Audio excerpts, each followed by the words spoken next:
Hey guys, Brian here from Thumper Fab. Today I'm going to walk you through installing our bed actuator relocation bracket on your Ranger 1500. The main purpose of this bracket is to limit the amount of travel your bed has when you're tilting if you have our Thumper Fab rear bumper and the large tires.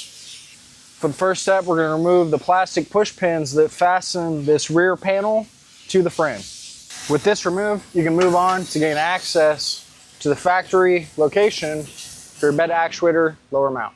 So with your lower side panel removed, the next step, you'll lift your bed up to a point that relieves tension on the actuator, and you'll remove the cotter pin and lower pin of the bed actuator so that you can mount your bracket.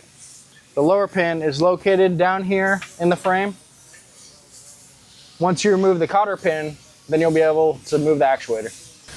With the bed actuator removed, the next step in the installation process, you'll insert your spacer into the position where the OEM bed actuator mounted before mounting your top bracket over it and sliding a bolt through the bracket, the frame, and your spacer.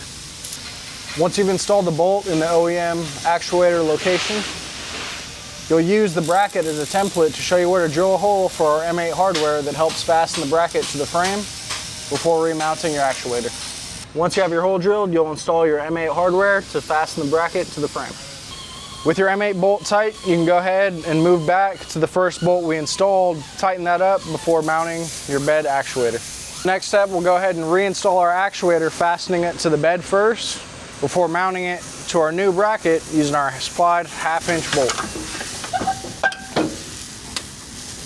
Once you have your actuator fastened to the bed, you'll reconnect the electrical pigtail to the actuator in case we need to articulate it to get it to line up with our bracket. So when we have the relocation bracket in place, our actuator needs to expand or tilt the bed back to get it to line up with our bracket.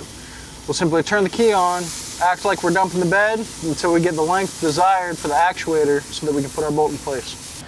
When fastening the actuator to the relocation bracket, you'll feed the bolt from the inside of the engine bay out towards the exterior of the vehicle and then cap it off with our lock nut.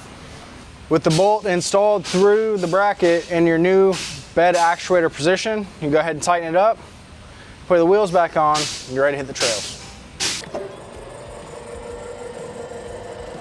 So check it out. Thumperfab.com or Thumper Fab dealer near you. Get the maximum clearance you need. Have everything work in harmony. See you on the trail.